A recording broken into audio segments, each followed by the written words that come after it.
Gloria a Dios. Dios les bendiga, iglesia, en esta mañana. Estamos contentos de poder estar en la casa de Dios y una vez más estar llegando hasta el interior de sus hogares a través de esta transmisión. Y bueno, hemos cantado, hemos exaltado el nombre del Señor, nos hemos gozado con las alabanzas, con los cánticos de alabanza, de adoración. Y bueno, en este tiempo quiero compartir un mensaje de la palabra en esta hora. Y antes de orar me gustaría que leyéramos la porción donde me voy a estar basando en este mensaje y los voy a llevar al libro de Éxodo, capítulo número 17, del versículo número 1 al versículo número 3. Hay una historia que en esta semana estaba estudiando, estaba leyendo y que quiero compartir con ustedes en esta mañana. Lo vuelvo a decir, libro de Éxodo, capítulo número 17, del versículo número 1 al versículo número 3. Dice la palabra del Señor: toda la congregación de los hijos de Israel partió del desierto de Sin por sus jornadas, conforme al mandamiento de Jehová, y acamparon en Refidim, y no había agua para el pueblo bebiese. Y altercó el pueblo con Moisés, y dijeron: danos agua para que bebamos. Y Moisés les dijo: ¿por qué altercáis conmigo? ¿Por qué tentáis a Jehová? Versículo 3 dice: así que el pueblo tuvo allí sed, y murmuró contra Moisés, y dijo: ¿por qué nos hiciste subir de Egipto para matarnos de sed a nosotros, a nuestros hijos y a nuestros ganados? Que el Señor bendiga su bendita palabra en esta hora. Dios, gracias porque nos permites llegar, Señor, en esta transmisión, Dios, a cada vida, a cada familia. Te pedimos que en esta hora, Señor, tu palabra lo vuelva a hacer una vez más. Tu palabra, Señor, nunca vuelve vacía. Que a través de esta reflexión, Dios, podamos ser instruidos, Señor, motivados, fortalecidos con tu palabra, Señor, y que cada familia ahí en su hogar, Dios, reciba la palabra que tú tienes en esta mañana para ustedes. Gracias por tu asistencia, Espíritu de Dios. Gracias porque yo creo que donde están dos o tres reunidos en tu nombre, Señor, ahí estás tú en medio de ellos, Señor, y creemos que en esta hora tú traerás bendición, tú traerás sanidad, tú traerás prosperidad, Señor, a cada vida, a cada familia, esperanza, fe, Señor. Levantarás al enfermo porque creemos en el poder de tu palabra y creemos en el poder de tu Santo Espíritu. Te lo pedimos en el nombre de Jesús. Amén y amén. Gloria a Dios. Bien, quiero hablar acerca de un tema. Yo le he puesto por tema este mensaje: queja o gratitud. Y las dos cosas, ya sea la queja o la gratitud, iglesia, es una cuestión que nace del corazón. Yo le he puesto en la pantalla, a lo mejor aparece queja o gratitud, cuestión de corazón. Esta historia que acabamos de leer está dentro de la historia del pueblo de Israel. Y hemos escuchado muchos mensajes, hemos estudiado la Biblia, hemos escuchado y leído en nuestros hogares a manera devocional la historia del pueblo de Israel. Y leyendo en casa este pasaje, me confrontaba y me encontraba con esta situación, que en ocasiones los cristianos podemos ser de dos formas. Una, podemos ser en nuestro corazón, podemos vivir una vida llena de quejas, o número dos, podemos vivir una vida llena de gratitud. La pregunta es: ¿qué es lo que sale verdaderamente de nuestra boca? ¿Qué es lo que vivimos diariamente en nuestra vida? Estamos viviendo tiempos difíciles y cuando todo marcha bien, lo ordinario, lo lógico es que salga gratitud de nuestros labios, que salga gratitud de nuestra boca. Pero cuando las cosas se vuelven difíciles, cuando las cosas no comienzan a marchar bien o no salen de la forma que nosotros querramos que salieran, comienzan a salir palabras de queja, palabras de ingratitud. La Real Academia Española, iglesia, define la palabra quejarse como expresar con la voz el dolor o pena que sentimos dentro de nuestra vida.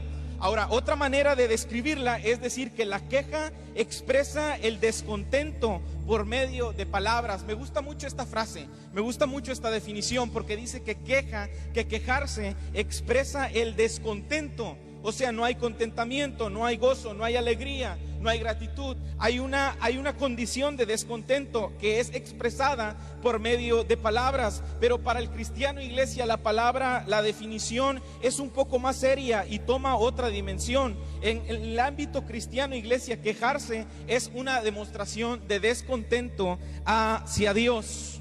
Ahora, la gratitud, iglesia, en tiempos de bonanza habla acerca de obediencia. Lo vuelvo a decir, la gratitud en tiempos de bonanza habla acerca de obediencia, pero la gratitud en tiempos de crisis habla acerca de fidelidad y se vuelve y se convierte en un estimulante de nuestra fe. El pueblo de Dios, el pueblo de Israel, era un pueblo llamado a ver la gloria de Dios. Y yo creo que nosotros como iglesia, por eso estamos aquí, por eso tenemos nuestra fe en Cristo Jesús, por eso creemos que la gloria de Dios es algo real en nuestra vida, porque usted la ha experimentado, porque yo la hemos experimentado, porque como comunidad o como iglesia en este templo hemos experimentado la gloria de Dios y a eso hemos sido llamados. El pueblo de Israel fue llamado a eso. Experimentaron muchas cosas, experiencias gloriosas en Dios, experiencias gloriosas que a lo mejor nunca pensaron vivir, disfrutar, milagros sorprendentes, pero tenemos que recordar el pasado del pueblo de Israel.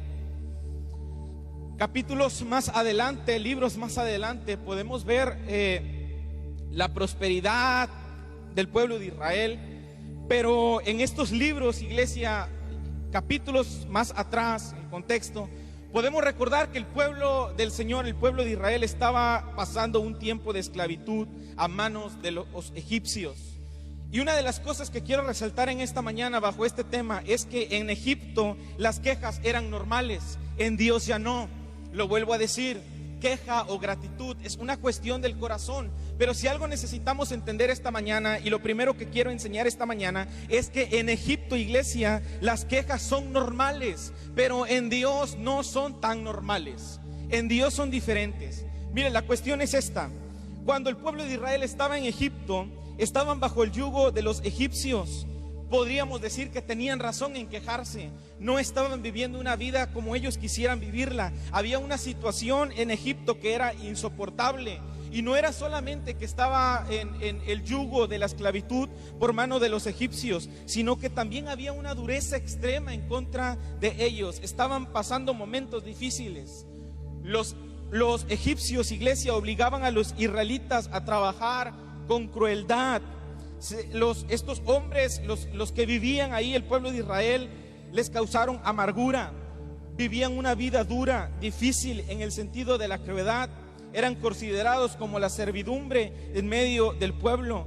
Y como resultado, iglesia, esto trajo debilidad y comenzaron a pasar en su vida aflicción y sufrimientos. Y esto es cuando estamos en Egipto. Yo recuerdo que cuando estaba en el mundo, cuando no conocía de Dios, en mi familia vivíamos muchas situaciones similares a esta: tiempos de aflicción, tiempos de sufrimientos, tiempo de angustia. Y a menudo había en nuestra familia, en nuestra casa, un espíritu acongojado, un espíritu triste, un espíritu cabizbajo, preocupado.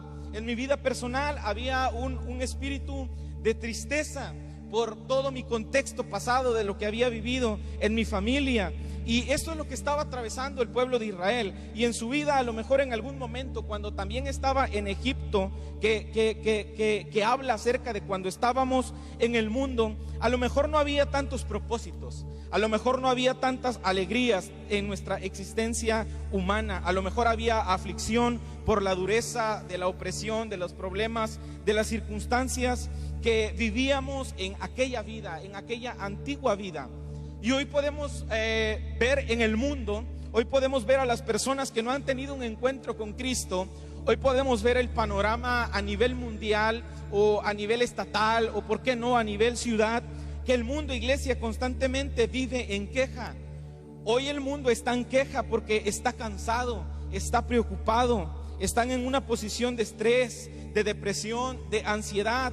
Y no podemos tapar la realidad con un dedo. Dice un dicho: no puedes tapar el sol con un dedo.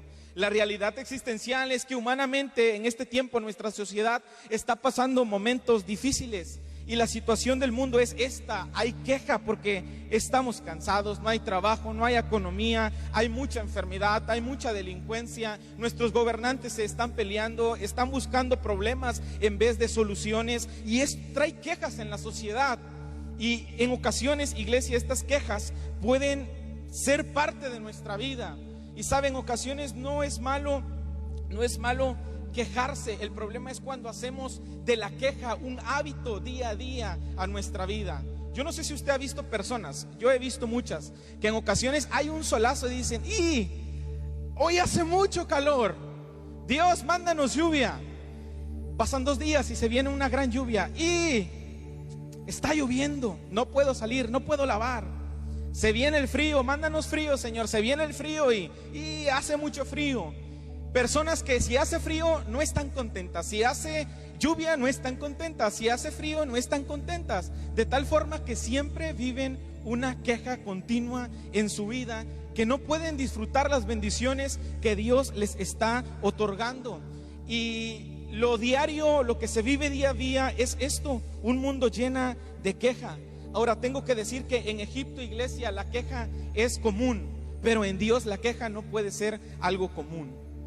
Los hijos de Dios no nos podemos quejar por todo. A mí me encanta lo que dice Pedro, primera de Pedro, capítulo 5, versículo 7. Dice: echando toda vuestra ansiedad sobre Él, porque Él tiene cuidado sobre nosotros. Nos habla que podemos pasar momentos difíciles, podemos tener angustias, podemos tener aflicciones, podemos pasar momentos difíciles, podemos vivir la misma circunstancia que vive el mundo, que vive nuestra sociedad, pero nosotros, los hijos de Dios, tenemos la oportunidad de echar todas nuestras cargas y echar nuestras necesidades, echar todas nuestras ansiedades sobre Él, porque Dios tiene cuidado de nosotros, porque Dios tiene cuidado de su iglesia. El problema es cuando cargamos con toda esa ansiedad, cargamos con eso, todo ese peso, con ese yugo, con esa preocupación, y dejamos que estas preocupaciones menguen nuestra fe, aplasten nuestra esperanza, dañen nuestra vida espiritual y nuestras emociones. Pedro es muy claro, dice: echa toda vuestra ansiedad sobre Él, porque Él tiene cuidado de vosotros. Hoy le hablo a nivel iglesia y esto ministraba mi vida. Es como si Dios dijera: Jason, en vez de quejarte de lo malo que estás viviendo en esta temporada, empieza a depender de mí, empieza a echar tus ansiedades, empieza a echar tus preocupaciones sobre mí, porque yo soy tu Dios y yo tengo cuidado de ti. Y es ahí donde como iglesia, amados hermanos, podemos descansar. Cuando experimentamos el poder de Dios, nuestra perspectiva de ver el mundo es completamente otra. Ya no vemos las situaciones, las realidades que estamos viviendo de la perspectiva que el mundo las ve. Ahora la vemos de la perspectiva de los hijos de Dios. Y el pueblo de Israel no pudo entender eso. Ellos habían sido librados del yugo de esclavitud. Ellos habían sido sacados de ese contexto. Ahora habían visto el milagro de Dios. Ahora habían visto cómo Dios los había librado de ese yugo de la esclavitud. Ahora había motivos para agradecer. No había motivos para quejarse. Había motivos para agradecer. El problema, iglesia, del pueblo de Egipto radicaba en el corazón. Y muchos de nuestros problemas, muchas de nuestras maneras de vivir o experimentar nuestra vida no dependen tanto de lo que estamos viviendo realmente, sino depende de la sanidad de nuestro corazón. Por eso el tema se llama, es una actitud, radica, iglesia, en medio del corazón. Es una cuestión del corazón. ¿Cómo está nuestro corazón en este tiempo? ¿Agradecido? ¿Lleno de incertidumbre, lleno de miedo, lleno de temor, lleno de angustia? ¿Cómo está nuestro corazón en este tiempo? A mí me encanta saber que Dios, si hay algo que se interesa, es en nuestro corazón. A Dios le interesa cristianos que tengan su corazón sano, porque creo plenamente que lo que el enemigo busca conquistar día a día en nuestra vida, iglesia, es nuestro corazón. Creo plenamente que si el cristiano se deja conquistar por el enemigo, deja que el enemigo ocupe su corazón, entonces lo ha perdido todo. La Biblia dice: sobre todas cosas guardadas, guarda tu corazón, porque de él mana la vida. Si hay algo que el enemigo, iglesia, quiere dañar en este tiempo, es tu corazón, porque en el corazón es donde está el trono de Dios. Es donde decidimos amar a Dios, es donde decidimos apasionarnos por Dios, de tal forma que si le dejamos ese lugar al enemigo, va a causar un efecto catastrófico en nuestra vida y en nuestra familia. Así que es tiempo de que en esta temporada comencemos a cuidar nuestro corazón, porque de él mana la vida. No permita que el enemigo traiga enojo, traiga ira, traiga odio, traiga rencor, traiga incertidumbre. Porque cuando el corazón se comienza a llenar de todos estos virus, llega el momento donde el corazón se contamina tanto, que es ocupado por el enemigo. Y es ahí, iglesia, donde comienza la ingratitud hacia la fidelidad de nuestro Dios. Es ahí donde comienza la ingratitud de nuestra vida hacia Dios. Ya no tenemos motivos para agradecer a Dios. El simple hecho de abrir nuestros ojos y respirar no nos causa suficientemente razón para decirle: Dios, gracias por lo que has hecho en mi vida. ¿Por qué? Porque nuestro corazón ha sido dañado.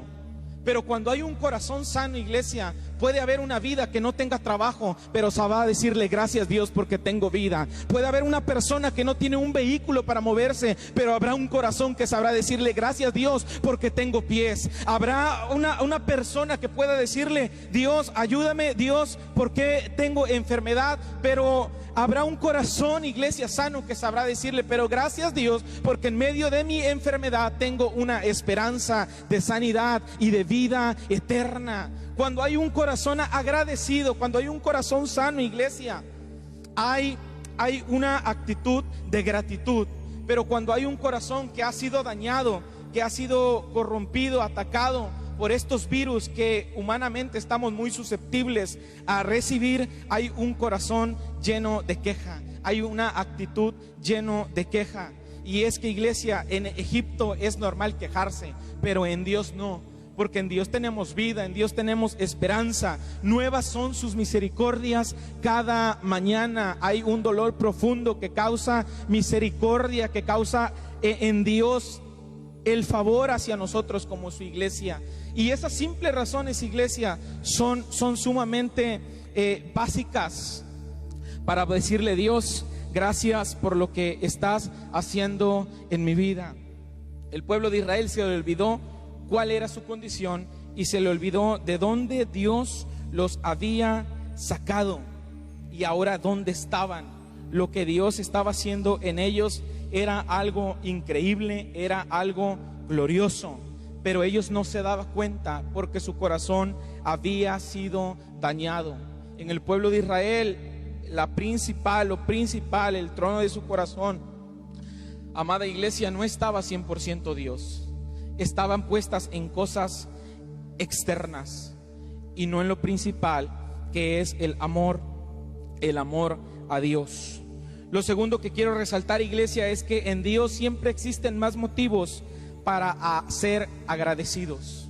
Lo vuelvo a decir: en Dios siempre existen más motivos para ser agradecidos para con Él. Todo nace y todo es cuestión de perspectiva. El pasaje que leíamos, podemos ver que el pueblo de Israel, los hijos de Israel, estaban enojados, estaban molestos con Moisés, pero no era con Moisés, era con Dios por lo que ellos estaban viviendo. Los israelitas siguieron su camino por el desierto desde que salieron del yugo de la esclavitud de manos de los egipcios, y habían pasado momentos difíciles. En este momento, iglesia, ya no tenían que preocuparse porque Dios había sustentado, Dios había traído provisión de comida, ya que cada día les llegaba ese alimento, ese maná, ese pan del cielo. Sin embargo, en este pasaje, en el capítulo 17, capítulo 16, podemos ver que el pueblo de Israel estaba pasando otra vez una crisis alimenticia. Otra vez se habían quedado sin provisión, otra vez se habían quedado sin alimento, y Dios vuelve a hacer un milagro, Dios vuelve a obrar, Dios les vuelve a proveer, Dios les vuelve a sustentar. Pero ahora lo que no había era agua. Había alimento, pero no había agua. Éxodo capítulo 17 dice: toda la congregación de los hijos de Israel partió del desierto de Sin por sus jornadas, conforme al mandamiento de Jehová, y acamparon en Refidim, y no había agua para que el pueblo bebiese. Y nosotros podríamos pensar que los israelitas ya habían superado anteriormente esta prueba. En pocas palabras, que ya tenían experiencia y que ya sabían ser qué hacer de su experiencia que habían pasado en aquel lugar llamado Mara, pero volvieron a quejarse contra Moisés. Volvieron a tomar la misma actitud de enojo, de molestia. Mara, hay que recordar, iglesia, que significa lugar de aguas amargas. En aquel lugar había alimento y había agua, pero el agua era amarga. Ahora en este momento ya no había ni siquiera agua amarga. No había ni agua dulce ni agua amarga. La primera vez el pueblo de Israel los llevó a un lugar llamado Elim. Y Elim significa un manantial, un oasis de esperanza. Había manantiales, había un lugar donde había 70 palmeras, y Dios sustentó, Dios mostró su gloria para con su pueblo. Dios en medio del desierto los llevó a un oasis de esperanza donde su necesidad pudo ser sustentada por mano de Dios. Pero en este momento el pueblo no tenía ni siquiera agua amarga. Y a pesar de no tener ni siquiera agua ni dulce ni amarga, ellos volvieron a tener la misma mala actitud. Y es que, iglesia, la queja, si día a día, si no experimentamos la gratitud día a día, tarde que temprano la queja se volverá un hábito en nuestra vida. Así podamos vivir en tiempos pasados un milagro glorioso de parte de Dios, y después volvamos a pasar por el mismo proceso. Va a haber queja en vez de gratitud para con Dios, por no hacer de la gratitud un hábito diario en nuestra vida para con nuestro Dios. El pueblo de Israel no tenía ni el más mínimo de gratitud para con Dios por todo lo que en el pasado Él había hecho por ellos. Ellos basaban su vida en lo que estaban viviendo. Y qué difícil es ser cristiano de acuerdo a nuestra temporada. No somos cristianos de acuerdo a temporadas. Somos cristianos 24/7, 365 días del año. Desde el momento que le decimos: Señor, te acepto como mi Señor y como mi Salvador. Los hijos de Dios no nos movemos por temporadas, por procesos. Nos movemos en la fidelidad de que Él es nuestro Dios y que podemos pasar momentos difíciles, pero Él es nuestro Dios. Y pasamos momentos buenos, le vamos a seguir. Pasamos momentos malos, le vamos a seguir, porque Él es nuestro Dios y porque Él ha sido bueno en el pasado. Y si Él fue bueno en el pasado, Él será bueno en el presente y Él será bueno en el futuro. El problema es cuando la queja se ocupa nuestra vida, se hace hábito en nuestra vida. Es ahí donde no hay espacio para la gratitud hacia nuestro Dios. Por eso el pueblo constantemente tenía altercados con Moisés, porque ellos tenían una actitud y decían: mejor nos hubiéramos quedado allá. Moisés, ¿por qué nos sacaste de aquel lugar? Allá teníamos que comer, allá teníamos que beber. Estábamos en esclavitud, sí, pero teníamos alimento, teníamos que beber. Y ellos constantemente reclamaban, se quejaban, de tal forma, iglesia, que no podían ver las bendiciones de Dios, porque sus ojos, porque su corazón estaba lleno de cosas malas, que no había espacio para la gratitud para con Dios. Y como iglesia necesitamos mirar, que nuestros ojos miren las bondades de Dios, las misericordias de Dios, que dejemos de ver en nuestra vida tanto lo negativo que estamos viviendo y comencemos a ver y agradecer por las cosas positivas que nos están viviendo, que estamos viviendo. Hoy en día es muy fácil decir y vivir el día a día y decir: y no hay trabajo, y es una crisis, y una pandemia, iglesia, pero gloria a Dios, gracias a Dios tenemos salud en medio de una sociedad que muchas personas han perdido la batalla contra este COVID, contra este virus. Hoy la iglesia, hoy al menos nosotros, hoy al menos yo puedo decir: Dios, gracias, porque en medio de todos los enfermos, en medio de todos los que han partido, tú has guardado mi vida. Y esa simple razón, iglesia, es suficiente para decirle: Señor, gracias por guardarme. Señor, gracias por guardarme. Señor, gracias por guardarme.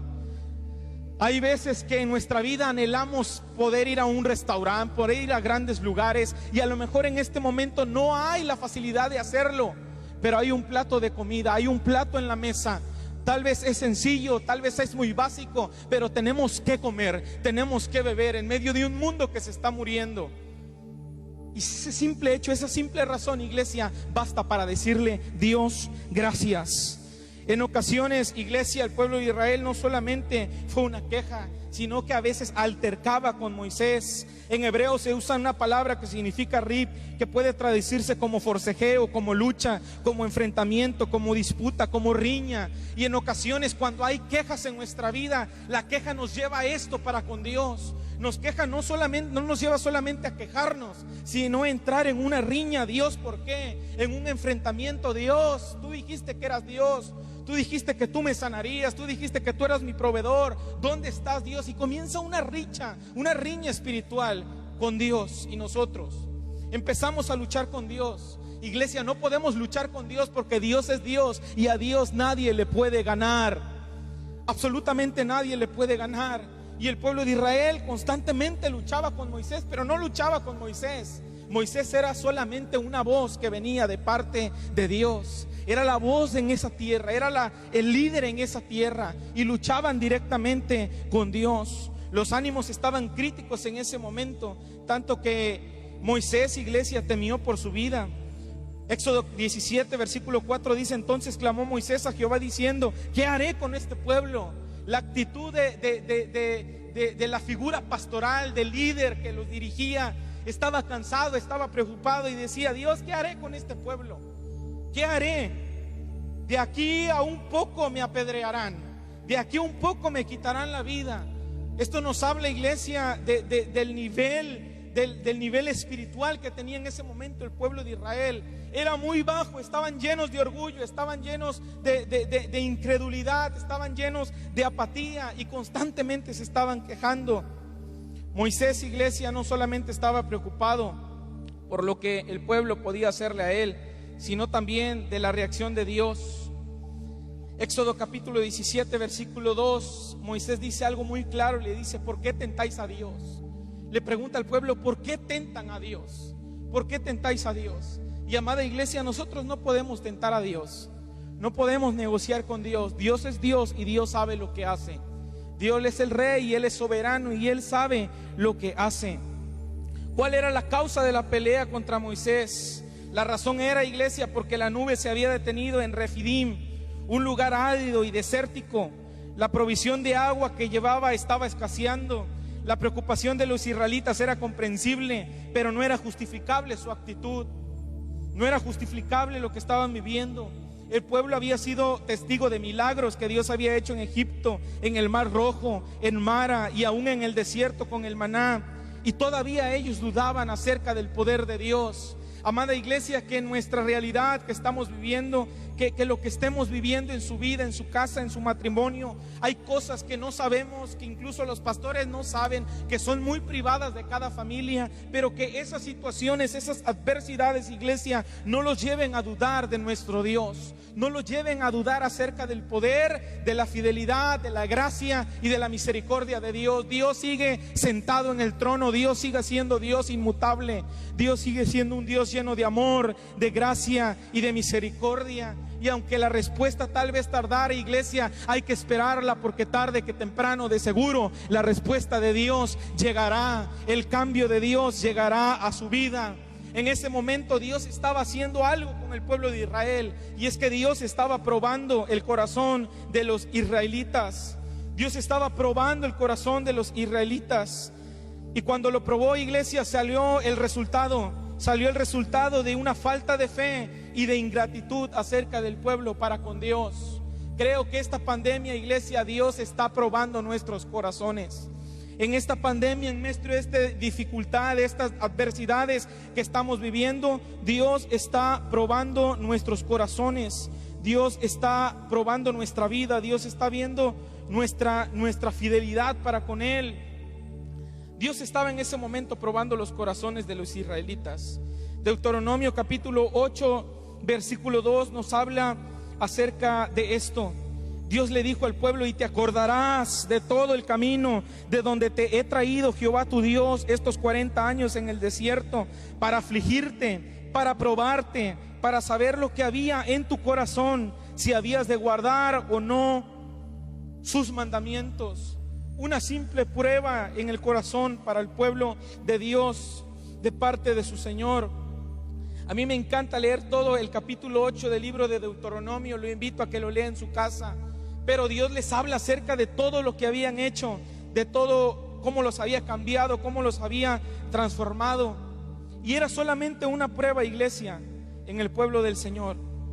Era solamente una prueba para ese pueblo. Y lo que estamos viviendo tal vez no es lo que Dios tiene para nosotros. Véalo como esto, una simple prueba de parte de Dios, donde está probando nuestra fe y donde está probando nuestro corazón. El resultado del examen que vivió el pueblo de Israel, salieron dos resultados: falta de fe y de ingratitud.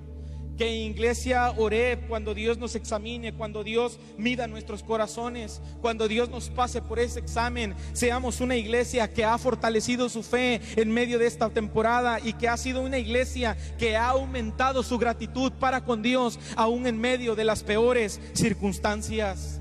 Ese es el tipo de iglesia, de creyentes que Dios está buscando en este momento. Había un líder, había un hombre llamado Moisés que podía entender esto. Pero no era solamente que Moisés lo entendiera, era que el pueblo lo entendiera. Tal vez, gloria a Dios por la vida de nuestros pastores, gloria a Dios porque tal vez nuestros pastores pueden entender el deber ser de la iglesia. Pero no es solamente que los pastores entiendan el deber ser de aceptar este proceso, de vivir este proceso, sino el deber ser a nivel iglesia, que la iglesia pueda entender que en este tiempo Dios necesita que aumentemos nuestro nivel de fe y nuestro nivel de gratitud, que seamos una iglesia diferente en medio de un mundo tan lleno de ingratitud y tan lleno de quejas. Que seamos una iglesia que se goza en medio de las peores tribulaciones. Le voy a pedir a mi hermano Quique si puede venir al piano, por favor. Estoy concluyendo este mensaje, iglesia. Y lo tercero que quiero decir en esta mañana es que las pruebas de Dios, iglesia, son eso, son un examen que se debe calificar con gratitud, fe y fidelidad. Gratitud, fe y fidelidad. Las pruebas de Dios son un examen que se debe calificar con gratitud, fe y fidelidad. ¿Sabe algo? Cuando yo estaba en la primaria, yo recuerdo que más de alguna vez mamá fue a calificar la boleta, y más de alguna vez salí regañado por una simple razón: Jason había reprobado. Jason había sacado 6, Jason había sacado 5. Y mamá siempre me decía: tú fuiste creado, yo busco un hijo de 10. Busco un hijo de excelencia, busco un hijo que se esfuerce, que saque buenas notas, que saques buenas calificaciones, porque el día que tú me entregues una boleta lleno de 10, seré la mamá más orgullosa del nivel académico de mi hijo. ¿Y qué creen? Cuando mamá llegaba a la escuela, decía: mamá, si voy a ir a firmar tu boleta y está llena de 5, de 6 y de 7, dime de antemano, porque no estoy dispuesta a ir. Y yo le decía: mamá, ¿sabes qué? No sé cuánto saqué, pero es mejor que vayas. Y lo recuerdo bien como si fuera ayer. Más de una vez mamá fue a la escuela y se presentó, y estando ahí en el salón me decía, me volteaba a ver y me decía: se me cae la cara de vergüenza acerca de tus calificaciones. Y yo en ese momento no lo entendía, me causaba gracia, me causaba risa en ese momento. No entendía que lo que mamá buscaba era un bien para mí. Y cuando yo recuerdo esta experiencia personal, me lleva a entender el hijo que Dios quiere que tengamos, el hijo que Dios quiere tener.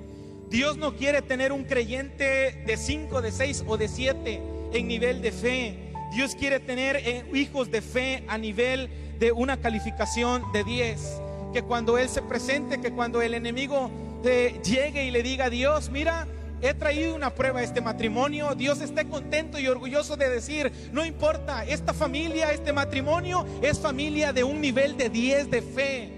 Por más pruebas, por más ataques que les puedas causar, ellos nunca van a bajar su calificación, porque ellos son unos hijos, ellos son una iglesia que sabe que las pruebas de Dios son un examen que se debe de calificar con gratitud, con fe y con fidelidad.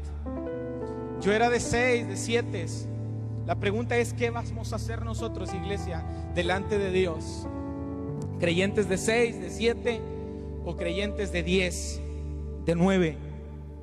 El 8 ya no cabe. Me encanta un maestro porque me decía: conmigo puedes sacar 8, puedes sacar 9 y hasta ahí llegas, porque el 10 le corresponde a Dios. Pero la Biblia nos habla que la iglesia debe caminar a la altura, buscar a la altura del varón perfecto de Cristo Jesús. Y si Dios tiene 10, nosotros debemos de caminar en busca de alcanzar ese 10.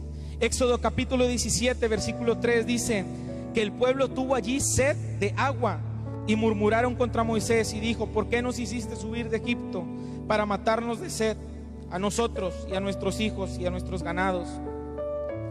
La queja y la falta de ingratitud, iglesia, distorsionaron la forma de ver las cosas.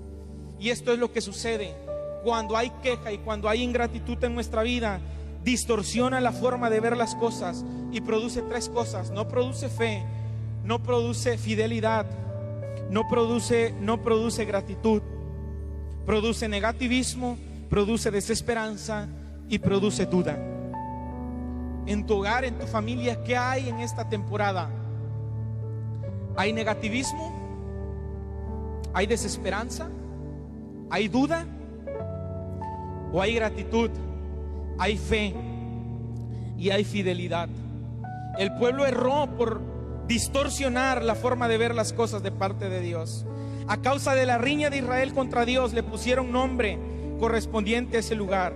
Y me encanta saber eso, porque Éxodo 17 versículo 7 dice: y llamó el nombre de aquel lugar Masa y Meriba, por la rencilla de los hijos de Israel, y porque tentaron a Jehová diciendo: ¿estás pues Jehová entre nosotros o no? Usted pueden leer en el 17 versículo 1 que ellos llegaron a acampar en Refidim. Y Refidim, iglesia, quiere decir lugares de reposo.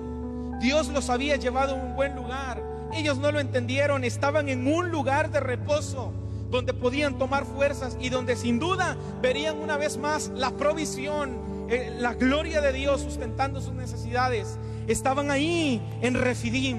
Tal vez la iglesia en este mismo momento, Dios nos tiene en Refidim, Dios nos tiene en este lugar, en un tiempo de reposo. Pero si hay duda, hay temor, hay incredulidad, hay queja para con Dios, no podremos valorar y no podemos agradecer a Dios por ponernos en esta temporada en Refidim. El pueblo de Israel no lo entendió y tuvieron que cambiarle el nombre. Ya no se llamó Refidim, ya no se llamó más lugar de reposo, ahora se llamó Masá, que significa tentación o prueba. Ya se llamó Meriba, que significa con tentación o provocación. Y esto es lo que el enemigo hace en nuestra vida: cambia la perspectiva donde Dios nos ha puesto, de tal forma que ya no valoramos el lugar de reposo. Ahora vivimos y ahora nos adentramos a un lugar que el enemigo le cambia el nombre y se llama Masa, lugar de tentación, lugar de prueba, lugar donde nuestra fe es probada, lugar donde nuestros ánimos son derribados, lugar Meriba, lugar de contentación, lugar de provocación, lugar de temor, lugar de duda. Amada iglesia, no permitas ir a Meriba, no permitas ir a Mara. Quédate ahí, quédate en Refidim, quédate en este lugar de reposo, porque en Refidim es el lugar donde Dios te ha puesto, es el lugar donde verás la provisión de Dios, es el lugar donde Dios espera que levantes tus manos y no le des una queja, sino que le des gratitud por lo que Él ha hecho en nuestra vida. Iglesia, termino con esto: la queja o gratitud es cuestión del corazón. Hoy creo que podemos ver que la gratitud en tiempos de bonanza habla de un corazón simple y sencillamente sano. Pero la gratitud en tiempos de crisis, de pandemia, de virus, de coronavirus, de tiempos como los que estamos viviendo, la gratitud en tiempos de crisis habla de un corazón fiel que sabe estimular la fe aún en las malas temporadas. La pregunta es: familia, matrimonio, iglesia, ¿qué sale de nuestra boca? ¿Está saliendo gratitud o están saliendo solamente quejas? Dios espera escuchar voces de gratitud en medio de esta temporada, porque creo plenamente que cuando Dios escucha voces de gratitud, la gratitud transforma nuestra atmósfera, la gratitud cambia las circunstancias. La Biblia dice: estén siempre alegres, oren sin cesar, den gracias en todas situaciones, porque esta es la voluntad de Cristo Jesús para nosotros. Primera de Tesalonicenses capítulo 5 del versículo 16 al 18, Filipenses 4 del 6 a 7. No se inquieten por nada, más bien en toda ocasión con oración y ruego presenten peticiones a Dios y denle gracias. Y la paz de Dios, que sobrepasa todo entendimiento, cuidará sus corazones y pensamientos en Cristo Jesús. Cuidará nuestros corazones, porque es cuestión de nuestro corazón. Iglesia, oración, preocupación produce miedo. Fe, esperanza produce gratitud. Primera de Corintios capítulo 15 versículo 17. Pero gracias a Dios que nos da la victoria por medio de nuestro Señor Jesucristo.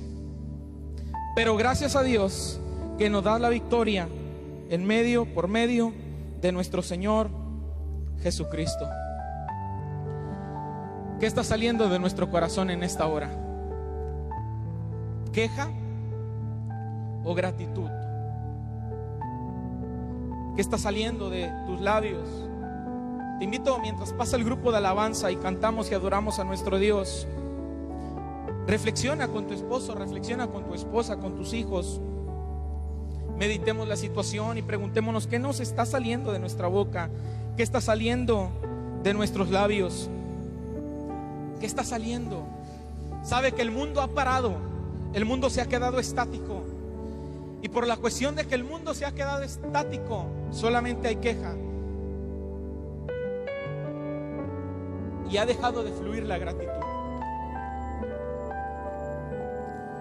El mundo se ha quedado estático por esta pandemia, y hoy hay queja y mengua la gratitud. Y la iglesia tiene la oportunidad, hermanos, de cambiar las cosas. Tiene la oportunidad que haya gratitud y menos queja. La iglesia es la esperanza de esta sociedad. Cristo es la esperanza, y la iglesia marcará la diferencia en medio de este mundo. No te quedes estático, iglesia. Sigue caminando, sigue agradeciendo, sigue dando gracias, sigue esforzándose, sigue fluyendo en esperanza, sigue teniendo ánimo, sigue teniendo fe. Ejercita tu fe, ejercita tu esperanza. Sigue adelante, pero no te quedes estático. Mueve tu fe, mueve tu esperanza. Albert Einstein en algún momento dijo: la vida es como andar en bicicleta. A mí me encanta lo que dijo. Dijo: la vida es como andar en bicicleta, porque para mantener el equilibrio hay que mantenerse en movimiento. Es como una bicicleta, porque para poder mantener el equilibrio hay que tener el movimiento. Amada iglesia, en esta mañana tú puedes decidir andar en bicicleta. Tú puedes decidir mantener el equilibrio. Tú puedes decidir estar en movimiento. Mueve tu fe, mueve la esperanza, mueve la palabra de Dios, mueve las promesas, pero no te quedes estático. Ejercita tu fe y verás la gloria de Dios. Dios busca una iglesia diferente. Dios busca una iglesia que no se deje menguar, que no se deje aplastar por la realidad. No es tiempo de quejarnos, es tiempo de levantar nuestras manos y decirle: gracias Dios, gracias Dios, gracias Dios, gracias Dios. No es mi mejor temporada, pero tú lo hiciste en el pasado y tú lo volverás a hacer. Tú lo volverás a hacer, tú lo volverás a hacer. Tú lo volverás a hacer. Tú lo volverás a hacer, Señor Jesús. Tú eres el reino, tuya es la gloria. Tú eres digno, tú eres poderoso. Adora ahí en tu hogar, iglesia, adora ahí en tu hogar.